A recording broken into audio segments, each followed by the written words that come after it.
Dominique Amirault, bonsoir. Vous êtes président de la Fédération des entrepreneurs et des entreprises de France et vous êtes l'auteur de ce livre pour une république de citoyens entrepreneurs. C'est aux éditions Talendier. À vos côtés, Manuel Domergue, bonsoir, Bonsoir. Directeur des études à la Fondation Abbé Pierre. Dominique Amirault, est-ce que vous diriez que vous avez vu émerger dans ce grand débat des propositions utiles aux entreprises ? D'abord, nous sommes les PME et les ETI des territoires, donc on est très proche des gens, du quotidien, de l'économie réelle au quotidien. Donc on embauche, on ne délocalise pas. Donc effectivement, tous les débats qui ont eu lieu nous concernaient très directement. Et bien entendu, le fait de le faire de façon collaborative nous a beaucoup intéressés et beaucoup d'entre nous se sont impliqués, y compris au sein de notre propre mouvement. Est-ce que vous avez vu, entendu des mesures concrètes qui vous ont plu, qui vous ont séduit ? Oui, moi je pense que comme on est créateur de valeur, créateur de richesse au niveau local, ce qui est pour nous important, c'est qu'on puisse le faire sans avoir cette impossibilité de visibilité, parce que le cadre réglementaire est constamment en train de changer, est compliqué, donc il faudrait l'alléger, avoir une visibilité à 3-5 ans. Ça serait un engagement qu'on pourrait faire pour faciliter la tâche d'entrepreneurs comme nous, qui sommes des petits et moyens entrepreneurs, qui n'avons pas beaucoup de structures, et donc il faut nous faciliter la vie, parce que c'est nous qui créons 80% des emplois. C'est déjà un peu l'esprit des ordonnances travail. Non, ça je ne ne parle suffit pas de ça. Oh non, je parle de réglementaire. Toute la réglementation qu'on a, quand il y a un problème dans ce pays, il faut faire une réglementation. Et on surréglemente et on complique la vie de ceux qui sont les moins structurés. Bien entendu, les grands groupes peuvent se permettre d'y répondre parce qu'ils ont des structures, ils ont des conseils, etc. Mais les PME, ce n'est pas le cas. Donc il faut un petit peu... C'est tellement simple de dire... Pendant 5 ans, on ne touche à rien, on voit ce que ça donne. Et puis après, bien sûr, de façon régulière, on fait le point. Mais plutôt que continuer à complexifier, il y a un problème, on fait une réglementation.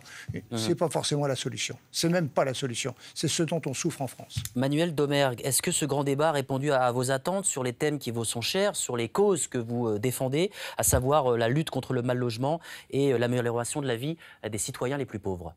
Le logement n'était pas vraiment dans les thèmes identifiés par le gouvernement à l'origine. Même, il n'y avait pas une volonté d'en parler. Parce que le gouvernement, depuis 2 ans, mène une politique plutôt anti-logement.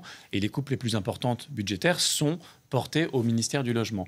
Pourtant, dans les débats qui sont apparus, puis dans les mouvements des Gilets jaunes, la question du logement, elle est arrivée quand les Gilets jaunes avaient lancé une plateforme de revendication. La première revendication, c'était 0 SDF. Et puis dans le grand débat qui s'est déroulé depuis plusieurs semaines, la question des dépenses préengagées est revenue très fortement. Et la première des dépenses contraintes qu'on est obligé de payer tous les mois sans avoir de marge de manœuvre, c'est celle du logement, celle des loyers. La question de la difficulté à se chauffer, du prix des énergies de chauffage, revient aussi très fréquemment. Et puis quand on regarde sur les territoires, il y a soit l'étalement urbain, donc des logements qui peuvent être de bonne qualité mais très éloignés, soit dans les quartiers populaires, dans les cités HLM, le problème de la concentration de la pauvreté et puis de la mauvaise qualité des logements indignes. Donc le logement, il est revenu un peu subrepticement dans les attentes des citoyens. Qu'est-ce que si vous aviez 1 ou 2 mesures à réclamer au gouvernement comme sortie de ce grand débat, qu'est-ce que ce serait ? Alors il y en aurait plusieurs, mais sur la question du logement, on voit bien que ce qui a mal commencé dans le quinquennat d'Emmanuel Macron, c'est les coupes dans les APL. C'était le symbole très clair qu'on allait faire des coupes sur les plus pauvres, parce que ceux qui touchent les APL, ce sont les plus pauvres, pour faire des cadeaux fiscaux pour les plus riches. Donc là, il y a moyen de faire machine arrière pour le gouvernement assez simplement. Mais c'est un geste budgétaire important. Après, il y a la question de l'encadrement des loyers, qui pour le coup ne coûte rien. Mais là, c'est un geste politique. Il faut être prêt à se mettre à dos parfois des bailleurs privés qui, évidemment, n'ont pas envie de voir le niveau des loyers augmenter. Et puis sur la question... Mais vous êtes sûr que c'est efficace, l'encadrement des loyers ? C'est efficace. À l'étranger, ça a fait ses preuves. Par exemple, en Allemagne. En France, ça a fait ses preuves. Ça a été appliqué pendant 2 ans à Paris, et on a vu que les dépassements de loyers les plus abusifs ont diminué assez fortement, en moyenne de 50 € par mois. C'est quand même beaucoup pour les nouveaux loyers. Donc, pendant 2 ans, on n'a pas eu le temps... Si les bailleurs privés savent qu'ils gagneront moins d'argent en louant, eh bien, ils construiront moins, et puis à la fin, il y aura moins de logements, y compris pour les plus démunis. Alors, il y a des villes, à Paris, où les bailleurs ne construisent pas grand-chose, tout simplement parce que la ville est déjà pleine. Donc l'idée qu'on va ajuster les prix grâce à une augmentation de la construction est une idée un peu théorique, mais qui ne va pas se dérouler. La ville est déjà construite. Et puis surtout, ce qu'on voit, et ce qu'on a vu, par exemple, à Paris pendant 2 ans, c'est que la ville n'a pas perdu de son attrait. Parce qu'aujourd'hui, en France, les grandes villes, les grandes métropoles attirent beaucoup de population. Et si on limite les loyers, le niveau des loyers, on ne parle pas de baisser de 50% tous les loyers, mais d'éviter les loyers les plus abusifs. Ceux qui sont au-dessus, largement au-dessus du marché. Donc ça veut dire que tous ceux qui sont dans la moyenne peuvent continuer à pratiquer des loyers qui sont déjà très élevés. À Paris, je rappelle que la moyenne des loyers, c'est 24 € du mètre carré. C'est déjà aberrant. Donc dire aux bailleurs privés, n'allez pas au-delà de 24 €, c'est vraiment la moindre des choses. Alors, on est en direct avec Jean-Claude Leclabar. Bonsoir, vous êtes député La République En Marche et vous êtes donc ce soir à Ribemont-sur-Ancre, c'est près d'Amiens, dans les Hauts-de-France. Et c'est vous qui avez animé le débat ce soir. Qu'est-ce que vous en avez retenu ? Alors, non, je n'ai pas animé le débat, j'y ai assisté et j'ai donné à la fin mon sentiment sur les questions qui avaient été posées et ma contribution aux propositions qui ont été faites par les participants. Et il y avait un animateur qui, lui, a fait le travail de façon très bien, d'ailleurs. Alors, qu'est-ce qui a été dit ce soir ? Quels ont été les thèmes abordés ? Alors, le premier thème, évidemment, c'est le pouvoir d'achat, surtout dans la ruralité, où vous savez très bien que les mouvements de gilets jaunes sont plutôt partis de la ruralité à cause de la problématique des transports et du prix des carburants. Et évidemment, ce qui revient ce soir, c'est de rétablir la TPP flottante, et que les régions aussi soient mises à contribution sur cette TPP, dont vous savez qu'elles encaissent une partie de cette TPP. Merci beaucoup Jean-Claude Leclabar, député La République En Marche en direct de Ribemont-sur-Ancre ce soir. Sylvine Thomassin, ce grand débat, est-ce qu'il faut le renouveler, comme ça a été évoqué par certains membres du gouvernement, ou il faut arrêter là? Pour le grand débat actuel, celui qu'on a connu suite au mouvement des Gilets jaunes, il faut qu'il ait une fin. J'ai d'ailleurs un peu peur, au vu des difficultés, de répondre à des demandes qui sont disparates, même s'il y a quand même des lignes de force dans les demandes. Voire contradictoires. Mais je pense qu'il y a des lignes de force quand même qui vont facilement se dégager. La tentation soit d'être dans un débat permanent et de ne pas en sortir. Je préférerais qu'on en sorte. Ensuite, bien sûr qu'il faut être, comme le sont les maires au quotidien, dans une démocratie participative, un peu permanente en France. Il faut que ce gouvernement, qui ne comprend pas beaucoup d'élus locaux, et l'intelligence des territoires et cette intelligence-là, de dialoguer. Est-ce que vous avez le sentiment que le ton à l'égard du président de la République, vous êtes maire d'une banlieue populaire, oui, dont je suppose qu'elle n'est pas très Macron-maniaque en ce moment, est-ce que vous avez quand même le sentiment que le ton vis-à-vis du président de la République a changé, qu'il a regagné un petit peu de crédit ? Je n'ai pas eu cette impression-là à Bondy. Je dois vous dire que chez nous, le grand débat a sans doute fait un peu moins de fans qu'ailleurs en France. Quoique, bon, quand même, sur 10 000 villes, sur 35 000, bon, c'est quand même un engouement modéré. Chez nous, c'est un peu comme si le grand débat avait déjà eu lieu l'année dernière et ils ont été suffisamment échaudés, nos concitoyens, notamment par le plan Borloo, avorté. Le non-plan Borloo, plutôt. La montagne ayant accouché d'une souris. Et donc, on a eu du mal, les cahiers de doléances, quand même, ont fonctionné, mais on a eu du mal à emmener nos concitoyens vers plus que cela. Vous avez le sentiment, enfin, on dit que le gouvernement est tenté quand même par un petit virage à gauche ou virage social, vous appelez ça comme vous voulez. Est-ce que vous y croyez ? Écoutez, en tout cas, je l'espère. Moi, j'aime suffisamment mon pays et puis je n'ai jamais l'esprit partisan quand il s'agit de l'intérêt de mes concitoyens. J'ai d'ailleurs été suffisamment critique avec le gouvernement précédent, que j'étais censée soutenir, pour qu'on me fasse ce crédit-là. À partir du moment où c'est bon pour la France et bon pour mes concitoyens, tant mieux. S'il y a vraiment ce virage à gauche, je l'applaudis. Mais au vu de la composition actuelle du gouvernement, j'ai un petit peu de doute en la matière. La mesure la plus importante, ce serait quoi selon vous ? Alors, La plus importante, je ne sais pas, mais il y a une mesure symbolique qui est plus qu'un symbole, qui est un marqueur, c'est le rétablissement de l'ISF. Je m'en doutais. Ça, évidemment, mais je l'ai à toutes les pages de mon cahier de doléances abondit. C'est quelque chose qui est réellement attendu. Alors on me dit que... Alors Emmanuel Macron dit à ce sujet, on ne vivait pas mieux en France quand il y avait l'ISF. C'est l'argument qu'il utilise très souvent. D'accord, peut-être. Il dit, en même temps, ceux qui le réclament n'iront pas mieux. Tous ceux qui voulont réclamer, là, n'iront pas mieux si l'ISF est rétabli. Oui, on peut faire cette politique du pire, en effet. Moi, je sais que les Français ont une passion pour l'égalité et que c'est un marqueur, je dirais pas un symbole, c'est un marqueur fort de son envie, justement, vous disiez peut-être un tournant à gauche, de son envie de rétablir de la justice sociale dans ce pays. Ça, je l'attends, oui. Dominique Amirault, quelles mesures concrètes faut-il prendre pour améliorer la vie des PME en France ? Leur faire confiance. Ça veut dire que la réglementation, c'est ne pas faire confiance, c'est contrôler les gens. Mais j'ai envie de dire, là chez nous, on prend des risques à titre personnel, nous qui sommes des indépendants. Et donc, faites-nous confiance, on crée des emplois, on crée de la richesse, plutôt que de nous embêter avec la surréglementation. Je me répète par rapport à tout à l'heure, mais je crois que la confiance, on en a besoin, et on ira plus loin dans la création d'emplois notamment. Et notre implication dans les territoires. Encore une fois, les territoires sont animés, vitalisés principalement par des PME, pas par des groupes, etc.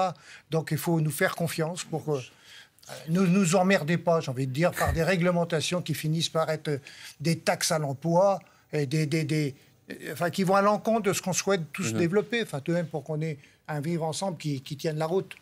Alors, qui a participé à ce grand débat? Quel est le profil type des contributeurs? Myriam Bounafa s'est penchée sur la question, regardez. Les contributeurs du grand débat, plus macronistes que gilets jaunes. Ah bon, on va essayer de vérifier. C'est une chanson, en tout cas, qu'on entend souvent. À l'image, par exemple, de ce tweet de Géraldine Vosner. Elle précise, eh bien, ce sont essentiellement, dit-elle, des électeurs d'Emmanuel Macron, urbains, précise-t-elle, favorisés et retraités. Ah bon, mais de qui parle-t-elle? Elle le précise, il s'agit de ceux qui ont participé au grand débat, mais sur la plateforme Internet. Comment le vérifier? Sachant que ceux qui ont participé sur Internet l'ont fait de manière anonyme. Ils ont laissé une donnée, eh bien, c'est leur code postal. Et ça, eh bien, c'est une information qu'a bien exploité nos confrères du Parisien qui ont établi une carte. Je vous propose de la regarder. Ici, en foncé, les départements qui ont fortement participé et en clair, ceux qui l'ont beaucoup moins. Vous voyez beaucoup de disparités. Je vous propose de comparer tout simplement avec la carte du mouvement des Gilets jaunes. On a pris les mêmes sources, le Parisien, l'un et l'autre, et là, on le voit, c'est très flagrant. Les départements où les Gilets jaunes ont été le plus mobilisés sont effectivement les parties de la France, on voit le nord-est ici, où la participation au grand débat ont été les plus faibles. On regarde par exemple forte mobilisation également du côté de la région de Marseille, où la participation a également été plus faible pour la participation au grand débat. Bon. Ça n'est pas très étonnant, étant donné que les Gilets jaunes avaient déjà dit qu'ils boycotteraient le grand débat. Ils ont d'ailleurs créé leur propre plateforme, le vraidébat.fr. Est-ce que pour autant, les contributeurs sur Internet sont des macronistes? Eh bien, on a posé la question à Frédéric. Il est le cofondateur du collectif La Grande Annotation.fr. Il peut avoir accès en fait aux données de la plateforme puisqu'ils sont en open data. Je vous propose d'écouter son analyse. D'après les textes que nous avons lus, on peut y voir une syntaxe et une orthographe assez riches, avec des critiques parfois dures mais construites du gouvernement. La tranche d'âge concerne plutôt les gens qui sont entre 30 et 50 ans. Il ne s'agit ni de riches ni de pauvres, plutôt d'une France intermédiaire. On retrouve assez peu les problématiques soulevées par les Gilets jaunes, comme le RIC ou le retour de l'ISF. Si ce ne sont pas forcément des fans d'Emmanuel Macron, pour autant, ils sont plus fortement urbanisés et favorisés. Revenons à notre carte, regardez. Qu'est-ce qu'on y apprend également? On y apprend que dans les départements les plus riches et les plus denses, la participation a été très forte. Paris, les Hauts-de-Seine ou encore les Yvelines ont participé 3 à 4 fois plus que le nord de la France, que les DOM-TOM, que la Corse, par exemple. Alors, c'est ce que nous explique Frédéric. On l'écoute une nouvelle fois. On peut dire que la population qui d'ordinaire participe peu aux élections a aussi peu participé à granddébat.fr sur la plateforme officielle. Il y a aussi les populations qui n'ont pas accès à Internet, qui n'ont pas pu participer sur le site Internet. mais qui ont pu aller dans des réunions publiques ou écrire des cahiers de doléances dans leur mairie. C'est notamment le cas des retraités. Ils ont largement préféré se rendre dans des réunions publiques ou alors envoyer des courriers directement en mairie. C'est pour ça qu'on ne les retrouve pas sur la plateforme Internet, car c'est de cela dont on parle aujourd'hui. Je vous rappelle qui a participé à la plateforme. C'est moins de 400 000 personnes, c'est moins d'1% du corps électoral. Et vous allez le voir, le grand débat, ça n'est pas que ça. C'est aussi 16 000 cahiers citoyens, 10 000 réunions d'initiative. Donc c'est quasiment autant que ceux qui sont allés sur la plateforme Internet. Donc le profil des contributeurs à l'ensemble des différentes façons de participer, il est très difficile aujourd'hui de le connaître. Sylvine Thomassin, sur la sociologie des personnes qui ont participé à ce grand débat, est-ce que vous faites ce même constat? Plus de retraités que de jeunes, plus de personnes aisées? Il n'y a eu qu'un seul débat à Bondy, donc bon, mais si je regarde au niveau des cahiers de doléances de la MIF et de ce qui a pu se passer au niveau de la région Île-de-France, ça recoupe en effet plutôt ce que vient de dire votre collaboratrice. Manuel Domergue, est-ce que les mesures qui ont émergé de ce grand débat sont de nature à, pour vous, faire émerger des mesures concrètes à la fin de ce grand débat? Pour l'instant, on ne sait pas quelles sont les mesures qui ont émergé. Il y a des thèmes dont on sait qu'ils ont été abordés fréquemment. Après, mais est-ce que vous y croyez? Est-ce que vous vous dites qu'il se passe quelque chose qui finalement pourrait aller dans le bon sens? C'est un débat qui a été intéressant. Il y a eu beaucoup de monde qui a participé, mais on le voit, 1% de la population, c'est pas quelque chose de massif qui va changer la vie ou la perception du président par les Français. Mais c'est un exercice qui est intéressant.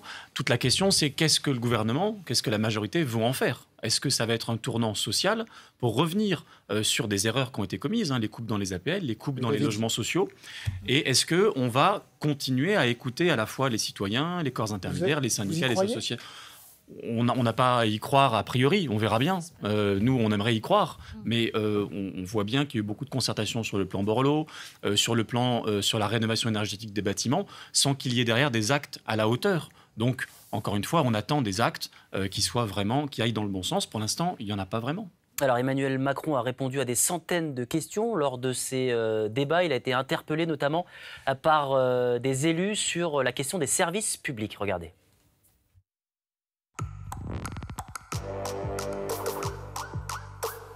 Monsieur le Président. Monsieur le Président. Maintien des services publics. Ça, je voudrais le dire, Monsieur Le Cornu, parce que c'est pas acceptable. Moi, je vous propose de venir vivre la vie d'un maire de grande banlieue. Vous disiez la Poste fait beaucoup, mais nous faisons beaucoup pour la Poste aussi. Si nous n'avions pas demandé à être propriétaires des locaux, et si nous n'avions pas aménagé la Poste pour 370 000 €, ce quartier, eh bien, il n'aurait plus de poste. Moi, maintenant, quand mes administrés arrivent à la mairie, au lieu de faire la carte d'identité, on leur dit, vous prenez la voiture, vous allez faire 27 km. 27 km. Avant, ils en faisaient 1 ou 2, voire ils venaient à pied. La désertification médicale, c'est pas simplement rural. Elle n'est pas simplement rurale, elle est aussi dans nos banlieues. Moi, tous mes habitants passent leur temps, lorsque nous avons des permanences en mairie ou au téléphone, à me demander si je connais enfin un médecin qui voudra bien les recevoir. D'abord, essayons de stimuler les jeunes à faire de la médecine générale. Petite idée, en 2e année de médecine, les gens passaient le concours. Dès le départ, les médecins ruraux seront prêts à les prendre 8 jours pour leur faire découvrir ce que c'est que la vie en milieu rural et la médecine de campagne. Les moyens pour maintenir cette proximité nous ont été retirés. Laissez-nous travailler, faites-nous confiance et écoutez-nous. Je dirais un peu de bon sens parfois, ça suffirait. Faites-nous confiance. Faites-nous confiance et surtout, la solution n'est pas d'essayer de trouver un moyen pour que l'État fasse à la place des élus. En revanche, j'attends que l'État soit dans son champ régalien. Il y a un projet de commissariat qui doit être reconstruit sur notre agglomération. Je me bats depuis 4 ans pour que ça soit à proximité de ce quartier politique de la ville. Parce que du coup, je suis sûre que ça réglera énormément de problèmes. Et aujourd'hui, les familles qui quittent ce quartier, elles les quittent à cause de la sécurité. Lorsque je me présente aux impôts, on me demande, oui, mais est-ce que vous savez lire? Si je me présente, c'est que j'ai un problème et que je viens le développer. Et donc, on a un sentiment de discrimination. Et ce qui fait que je pense qu'on ne puisse pas forcément se sentir citoyen à part entière. L'année prochaine, je n'aurai plus de subventions du tout pour faire tourner ma salle de spectacle.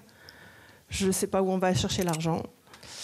Les délais de versement des subventions aux associations se rallongent d'année en année, en partie dû au nouveau découpage des régions pour déposer un dossier en 5000 exemplaires de fois, parce que 1, 2, 3, 4, nous sommes des bénévoles, nous travaillons et on nous demande tout cela. Pouvez-vous vous engager, Monsieur le Président, à baisser drastiquement les dépenses de l'État sans baisser les services publics? Ce n'est pas de la démagogie. Aujourd'hui, l'ensemble des élus locaux ici, Monsieur le Président, continue à assumer les mêmes services publics avec moins d'argent. Monsieur le Président de la République. Sylvine Thomassin, les revendications qui ont émergé de ce grand débat ont parfois mis en lumière un paradoxe. On veut baisser les impôts et en même temps on veut plus de services publics. Comment vous gérez cette équation? Il faudrait peut-être un jour dans ce pays que le politique reprenne la main sur l'économique. Et en effet, bon, c'est pas formidable depuis quelques décennies, mais en tout cas, c'est depuis 2 ans, je le disais tout à l'heure, Bercy gagne tous ses arbitrages. Il l'a gagné notamment sur le logement. Parce que cette histoire d'APL, c'était quand même dans les tuyaux de Bercy depuis longtemps. Alors oui, en effet, ça peut paraître contradictoire, mais il y a des choix à faire. Être politique, c'est faire des choix, c'est anticiper, faire des choix, notamment en matière de budget. Moi, je comprends tout à fait ce que disaient les collègues à l'instant. Je me suis battue pour garder une sécurité sociale à Bondy, dans une ville de 54 000 habitants. Une sécurité sociale. Et on me disait, c'est parce que, bah oui, mais on est locataire, on n'est pas propriétaire, donc dans ce cas-là, on s'en va. Ah bon, bah oui, les 2 propriétés que vous aviez, en effet, vous les avez abandonnées, la ville les a rachetées. Vous vous reconnaissez dans les différentes plaintes qui ont été entendues dans le sujet? Mais c'est tout à fait ça. On s'est battu également pour garder le CIO. On n'arrête pas de se battre. Le commissariat est dans un état lamentable. Pour Bondy, les pavillons sous bois, 75 000 habitants. Donc, en effet, les services publics locaux sont assumés. Toujours. Les maires sont là, au plus près des habitants, persuadés que les services publics sont le patrimoine de ceux qui n'en ont pas, selon la belle formule de Martine Aubry. Mais l'État, par contre, ne cesse en ruralité et en banlieue, d'appauvrir nos services publics. Et ça, c'est inqualifiable. Gilles. Dominique Amirault, une question. Est-ce que vous craignez qu'à la faveur de cette crise des Gilets jaunes et du grand débat, le climat pro-business qu'on a connu dans les premiers mois du quinquennat s'estompe? Non, moi je suis extrêmement positif. Je pense que ce débat est très utile parce que le collaboratif, c'est une manière de travailler autrement. C'est un changement culturel de nos façons de faire et surtout, c'est presque historique. C'est pas ma question. Là, je vous parle pas de la méthode parce que de cette méthode, il y aura des mesures. Jusqu'à présent, effectivement, c'est pas... Enfin, voilà, le gouvernement a été plutôt plus pro-business. Il a plus marché sur sa jambe droite que sur sa jambe gauche. Est-ce que vous craignez qu'avec les revendications qu'on entend, ça s'estompe et que ça s'estompe et que la deuxième partie du quinquennat soit moins favorable aux chefs d'entreprise? Elle n'a pas été spécialement favorable. Quand même. Non, mais les rentiers ne sont pas les chefs d'entreprise. Un entrepreneur, vous savez... La loi travail, les ordonnances travail, c'était pour les chefs d'entreprise. La flat tax, c'était pour qu'il y ait des financements pour les entreprises. Donc si, ça vous a été quand même plutôt favorable. Parce que les banques ne nous accordent pas les financements en tant que PME dont on a besoin pour développer nos activités. Mais ne disons pas que ce soit pour les chefs d'entreprise. C'est peut-être pour certains rentiers que, effectivement, ça a été profitable, mais il ne faut pas dire que ça a été pour les chefs d'entreprise. Donc aujourd'hui, je pense qu'on va peut-être vers un rééquilibrage, et je pense que pour bien vivre ensemble, il faut ce rééquilibrage. Mais il ne faut pas dire que ça va être moins favorable pour le business, je ne le pense pas. Je pense que de toute façon, le business ne se développera pas si on n'a pas les services publics dont on parle de tout à l'heure. On a besoin de tout ça. Il faut des conditions matérielles pour que les entreprises puissent se développer. Et ce n'est pas aux entrepreneurs PME de le faire. On n'en a pas les moyens. Deuxième question. Moi, je sais très bien. Deuxième question. Ma voisine a réclamé au pouvoir public un geste d'équité fiscale. A priori, plutôt le rétablissement de l'ISF. Alors, je sais que tous les patrons de PME ne roulent pas sur l'or, mais enfin, a priori, ils sont quand même plus riches que ceux qu'ils emploient. Est-ce que vous comprenez cette demande d'équité fiscale? Et est-ce que vous seriez, vous aussi, favorable à ce que, d'une manière ou d'une autre, les patrimoines ou les revenus plus importants payent davantage? Alors, l'équité, elle existe dans nos entreprises. L'écart des salaires entre celui qui dirige et celui qui, je parle dans les PME, et les salariés, est très faible. Il est de 1 à 3 à 1 à 4. Ce n'est pas les grandes entreprises. C'est pas Carlos Ghosn. Donc, Et donc l'équité, je pense qu'on a besoin d'équité pour avoir de la confiance. Je l'ai dit tout à l'heure, la première chose, il faut avoir de la confiance. Il faut un peu plus d'équité. Par quel moyen? Je ne pense pas que ce soit l'ISF, parce que pour ce que ça rapporte. Alors ça touche bien entendu une partie de la population, mais je ne pense pas que... Il y a sans doute d'autres moyens, me semble-t-il. Par exemple?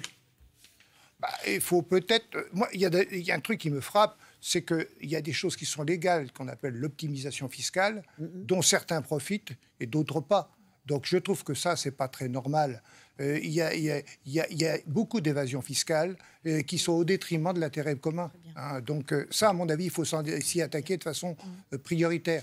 Mais il ne faut surtout pas stigmatiser une règle contre certaines parties de population. Je pense qu'il faut se reconstituer au contraire pour être plus fort et puis éviter qu'il y ait des gens qui trichent.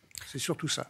Manuel Domergue, on a souvent qualifié Emmanuel Macron de président des riches. Est-ce que vous attendez dans les semaines, dans les mois qui viennent, un virage social de la part d'Emmanuel Macron, une main tendue aux plus démunis, aux plus défavorisés en France? En tout cas, c'est un message du mouvement des Gilets jaunes et du grand débat. Ce n'est pas un message de ras-le-bol fiscal, c'est un message pour la justice fiscale, un ras-le-bol contre l'injustice fiscale.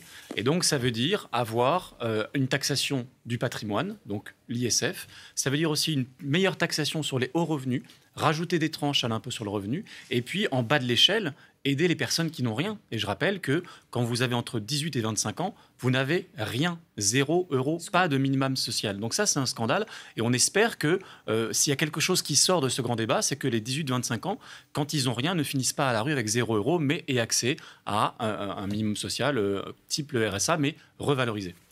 Une crainte a souvent été exprimée depuis le début de cette crise, c'est qu'on sait que c'est en gros les gens aux alentours du SMIC ou du salaire médian, aux alentours de 1 500 € qui étaient sur les ronds-points. Et beaucoup ont dit que le fait de les aider, en fait, que d'aider les pauvres se ferait au détriment des plus pauvres. Ce que vous défendez aujourd'hui, est-ce que vous avez peur de ça également? Que finalement, ce soit les exclus qui payent la facture de cette crise des Gilets jaunes? Oui, tout à fait, parce que dans le grand débat et dans le mouvement des Gilets jaunes, les plus pauvres étaient assez absents des radars. Donc il faut qu'ils reviennent, et on a fait en sorte dans le grand débat de porter leur voix et qu'ils portent eux-mêmes leur voix.